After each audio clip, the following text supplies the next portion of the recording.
اهلا بيكم ويا رب تكونوا بخير جميعا.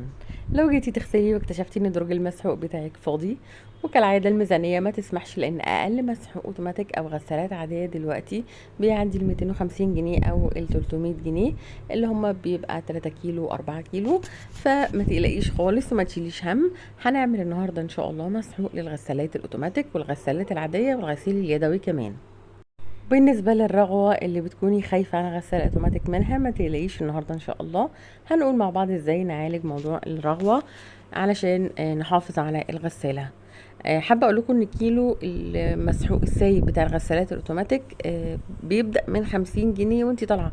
ده السايب مش المغلف، وده سعر الكيلو. لو اول مره بتشوفوني، معاكم اميره شعراوي من قناه ميرو شعراوي. فاكرين الفيديو اللي عملنا فيه صابون الفانيش وقلنا ان الصابونه دي هنستخدمها في وصفات كتير؟ الصابونه دي كانت من مكوناتها الفانيش، وكلنا عارفين قد ايه هو فعال على الملابس. بينظف حلو قوي قوي. وسعر الكيس البودر 10 جنيه، ده الصغير. والصابونه دي كنا عاملينها من الاكسجين، الاكسجين البودر. فانا دلوقتي معايا صابونتين ما شاء الله كلهم فعاليه حلوه قوي. طيب يا اميره، انا ما عنديش لا بالفانيش ولا بالاكسجين ولا الكلام ده. اي صابون غسيل متوفر عندك في البيت هنستخدمه. آه، وزن الاربع صابونات اللي موجودين معايا حوالي 600 جرام، ولكن انا ما استخدمتش الاربع صابونات، انا استخدمت 3 صابونات فقط، كان وزنهم حوالي 400 جرام.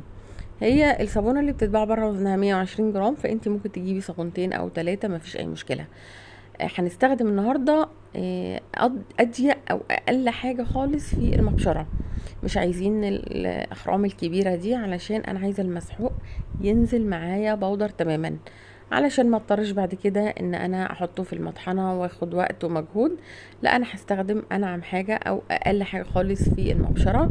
وهو طالما الصابون متصلب معانا، فان شاء الله هينزل بودر على طول. دي الصابونه دي انا ما استخدمتهاش، زي ما قلت لكم انا استخدمت 3 صابونات فقط.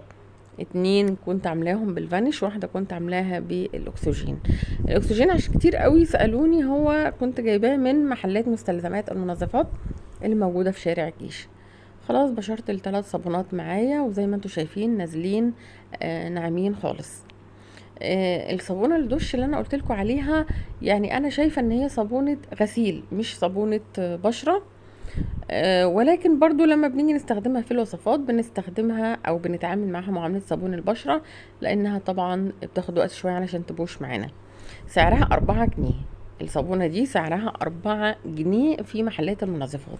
في منها بالليمون وفي بالعسل، فانا اخدت واحدة ومش محتاجة ان انا ابشرها كلها. ليه بحط صابون الدش؟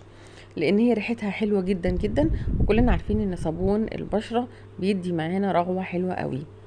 غسالات الاوتوماتيك ما تقلقوش، زي ما قلت لكم هنعالج موضوع الرغوه.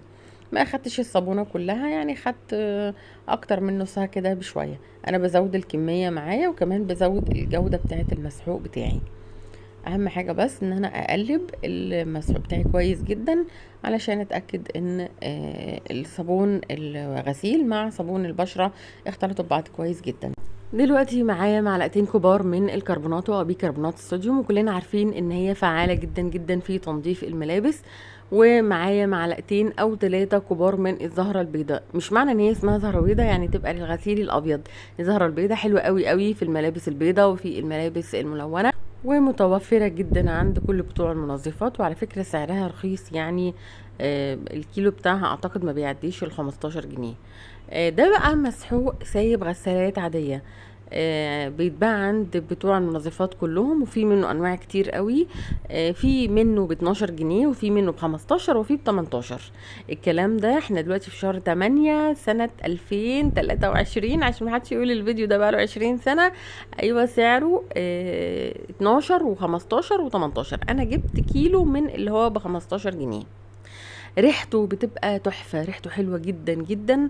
وطبعا لما بنحط عليه الصابون اللي هو معمول بالمكونات بتاعتنا الفعالة، الفانيش والمسحوق البودر والصودا الكاوية، بيدينا نتيجة حلوة قوي. لكن لوحده كده الحقيقة لا، ما تنتظريش منه افضل نتيجة. هو ريحة ورغوة لكن كنظافة طبعا مش دايما نحط عليه الاضافات بتاعتنا. انا دلوقتي حطيت منه كيلو.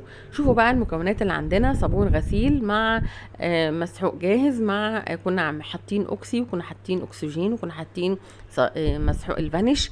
وبصوا ما شاء الله المسحوق بتاعي دلوقتي اصبح متكامل وفعال جدا.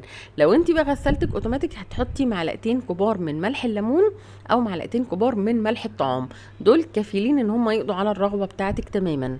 مع ان كميه الميه في الغساله الاوتوماتيك او الغساله العاديه بتكون كبيره، فيعني ممكن تبقى الرغوه ضعيفه، ولكن برضو احتياطي هنحط معلقتين كبار من ملح الليمون او من ملح الطعام، دول بيموتوا الرغوه عندنا تماما.